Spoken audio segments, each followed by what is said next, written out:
Students, आज हम लोग इस लेक्चर में एक्सरसाइज 12.3 के क्वेश्चन नंबर 3 से स्टार्ट करेंगे। क्वेश्चन नंबर 3 दिया है आकृति 12.21 में, ये आकृति दी हुई है 12.21 में छायांकित भाग, ये छायांकित भाग दिया हुआ है का क्षेत्रफल ज्ञात कीजिए। यदि ए बी सी डी भुजा 14 सेंटीमीटर का एक वर्ग है, ए बी सी डी एक वर्ग है जिसकी भुजा 14 सेंटीमीटर है। चूंकि वर्ग है तो इसकी प्रत्येक भुजा 14 सेंटीमीटर होगी। इसके बाद दिया है तथा ए पी डी और बी पी सी दो अर्धवृत्त हैं, तो ये रेखांकित भाग का क्षेत्रफल ज्ञात करना है। तो इसमें हम सॉल्यूशन में ये फिगर में देख रहे हैं कि ये भुजा है वर्ग की, जो कि वृत्त का जो वृत्त दिया हुआ है, अर्थात ये दोनों अर्धवृत्त हैं। तो अर्धवृत्त का व्यास दिया हुआ है, ये भी व्यास है। तो जब दोनों में व्यास समान है, क्योंकि ये वर्ग की भुजाएं हैं, तो ये दोनों अर्धवृत्त भी क्षेत्रफल में बराबर होंगे। तो ये अर्धवृत्त और ये अर्धवृत्त मिलकर एक अर्धवृत्त का निर्माण करते हैं। ये वृत्त के क्षेत्रफल और वर्ग का क्षेत्रफल हम दोनों को ज्ञात कर लें, तो वर्ग के क्षेत्रफल में से वृत्त का क्षेत्रफल घटा दें तो ये छायांकित भाग का क्षेत्रफल ज्ञात हो जाएगा। तो आइए पहले हम वर्ग का क्षेत्रफल ज्ञात करते हैं। तो वर्ग की भुजा दी हुई है, वर्ग की भुजा बराबर दी हुई है 14 सेंटीमीटर। तो वर्ग का क्षेत्रफल जानते हैं आप कि भुजा स्क्वायर होता है। भुजा 14 सेंटीमीटर दी है तो इसका स्क्वायर लगाएंगे, तो 14 और 14 की गुणा करेंगे तो 196 सेंटीमीटर स्क्वायर होगा। अब ये वृत्त के क्षेत्रफल हैं जो अर्धवृत्त है, तो वृत्त का क्षेत्रफल बराबर 2 गुणा 1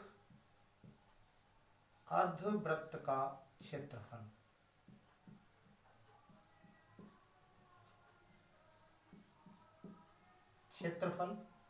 तो इस प्रकार 2 गुणा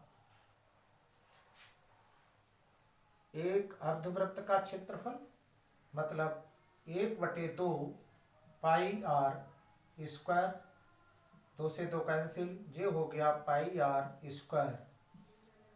और आर बराबर जे व्यास है, तो व्यास का आधा यहाँ लिख लेते हैं। आर बराबर वर्ग की भुजा बटे 2, क्योंकि ये वर्ग की भुजा है, ये व्यास है, ये व्यास बटे 2, तो व्यास हो गया वर्ग की भुजा 14 बटे 2, तो 2 सत्ते 14 बराबर 7 सेंटीमीटर, ये आर हो गई इसकी। तो यहाँ पाई 22/7, आर का मान है 7 और 7 का स्क्वायर, तो ये आ जाएगा 22/7 गुणा 7 गुणा 7 2 बार है, वर्ग है, 7 एकम 7 हो जाएगा। और इससे इसको हम मल्टीप्लाई कर देंगे, 7 दूनी 14, 7 दूनी 14 और 1 15, 154 सेंटीमीटर स्क्वायर। इस प्रकार ये हम क्वेश्चन फाइंड आउट कर लिए जो इसमें ज्ञात करना था। अब हम लोग नेक्स्ट क्वेश्चन सॉल्व करेंगे, तो इसे नोट कर लीजिएगा। नोट कर लिया होगा। अब हम नेक्स्ट क्वेश्चन स्टार्ट करने से पहले इसमें जो छायांकित भाग का क्षेत्रफल पूछा गया है, तो अभी हमने ये वृत्त का जो अर्धवृत्त है, अर्धवृत्त दोनों, इनका क्षेत्रफल ज्ञात किया। तो यहाँ से अब हम लोग इसको ज्ञात करेंगे। छायांकित भाग का क्षेत्रफल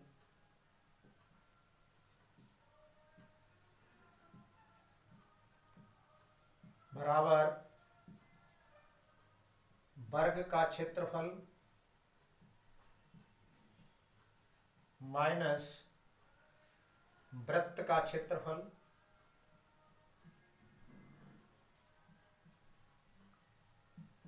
तो इस टाइप से 196 माइनस 154 इज इक्वल टू 6 में से 4 सब्ट्रैक्ट करेंगे 2, 9 में से 5 जाएंगे 4, अर्थात 42 सेंटीमीटर स्क्वायर इस छायांकित भाग का क्षेत्रफल हो गया है। तो इसे नोट कर लेंगे। इसके आगे ये इसका आंसर हो गया।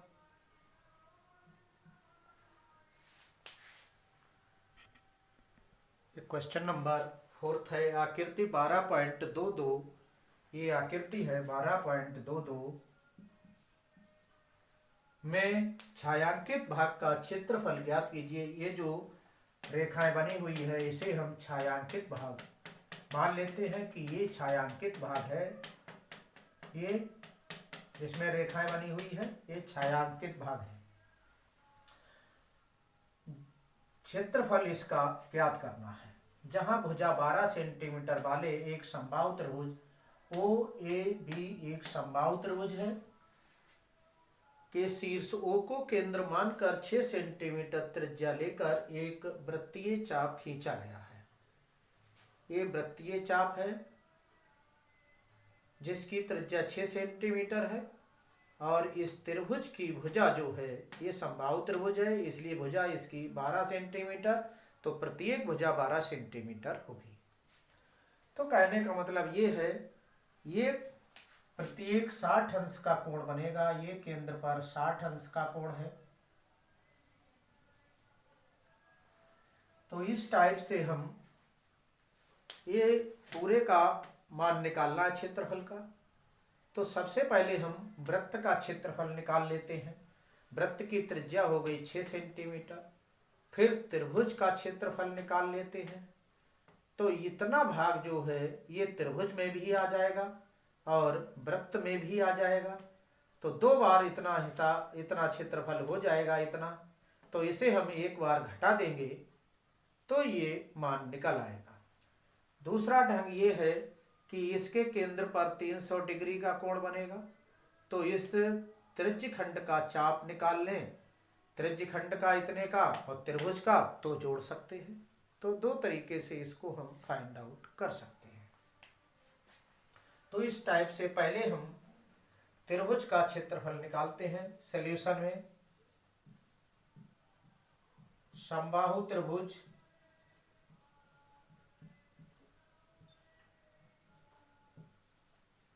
AOAB का क्षेत्रफल बराबर √3/4 भुजा स्क्वायर, ये समबाहु त्रिभुज का क्षेत्रफल का सूत्र होता है। तो √3/4 भुजा 12 दी है तो 12 का स्क्वायर करेंगे। तो इस टाइप से √3/4 12 गुणा 12, 4 तिया 12, 12 तिया 36। तो इस प्रकार ये हो जाता है 36√3 सेंटीमीटर स्क्वायर। अब हम ये केंद्र पर बना कोण ये मान लेंगे, ये वाला दीर्घ चाप द्वारा केंद्र पर बना कोण, दीर्घ चाप या दीर्घ वृत्तखंड में ले लेंगे। दीर्घ वृत्तखंड वृत्तखंड कहाँ है, ये त्रिज्यखंड कहलाएगा, दीर्घ त्रिज्यखंड, दीर्घ त्रिज्यखंड में बना कोण या में केंद्र पर बना कोण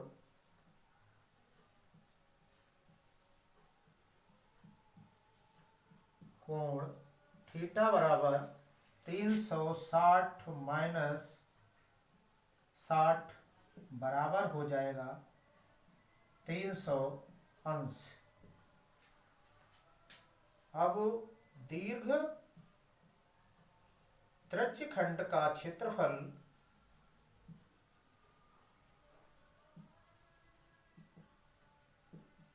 ये इतना हिस्सा जो है ये वाला, ये और ये इतना जे दो त्रिज्याओं के बीच ये त्रिज्यखंड है, दीर्घ त्रिज्यखंड जे कहलाता है। इसके केंद्र पर 300 डिग्री का कोण बनेगा, इतना निकाल देंगे जे इतना, तो ये 360 में से घटा देंगे क्योंकि एक बिंदु पर बना कोण ये 60 है, ये 300 पूरा होता है, 360 में से 60 जे ज्ञात है, इसे निकाल देंगे तो ये 300 बचेगा। तो ये सूत्र होता है थीटा बटे 360 पाई आर स्क्वायर। थीटा का मान 300 बटे 360 गुणा पाई का मान 22/7 हम ले सकते हैं। आर का मान 6 है तो 6 का वर्ग। एक बार हम यहाँ चलिए इसका मान रख लेते हैं, ये 0 से 0 कट गया, 6 पंजे 30 आया, 6 छंग 36 आया, 2 तिया 6 और 2 11 22 और जे आ गया है 11 पंजे 55 गुणा 6 गुणा 6 बटे 3, 3 दूनी 6, 6 दूनी 12 और जे आ गया है 55 गुणा 12 और 12 पंजे 60, 12 पंजे 60 हो गया है और 12 पंजे 60 और 6 66 सेंटीमीटर स्क्वायर। इस टाइप से ये दीर्घ त्रिज्यखंड का एक क्षेत्रफल निकल आया है। ये दीर्घ त्रिज्यखंड कहलाता है, जे इतना हिस्सा यहाँ से यहाँ तक, ये सब दीर्घ त्रिज्यखंड। इतने हिस्से को छोड़ दें, इतना इसको छोड़कर ये जो है ये दीर्घ त्रिज्यखंड कहलाएगा।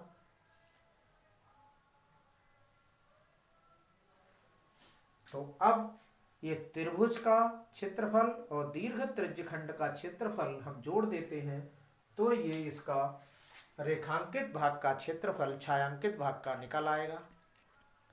तो इसमें पुनः एक बार देख लेंगे, ये त्रिज्यखंड का क्षेत्रफल निकाला है हमने 360। क्षेत्रफल निकालने से पहले एक बार पुनः दीर्घ त्रिज्यखंड में केंद्र पर बना कोण थीटा बराबर 360 माइनस 60। तो दीर्घ त्रिज्यखंड में हम इसको मिटा देते हैं थोड़ी देर के लिए, अभी आप समझ लेंगे कि ये दीर्घ त्रिज्यखंड है। इतना हिस्सा ये जो बना है ये दीर्घ त्रिज्यखंड है। ये जो छायांकित है, रेखांकित भाग बना हुआ है, ये जो है, ये जो बनी हुई आकृति है ऊपर वाली, ये आकृति है, ये दीर्घ त्रिज्यखंड है। ये लघु त्रिज्यखंड होगा जे, तो ये जोड़ दिया हमने।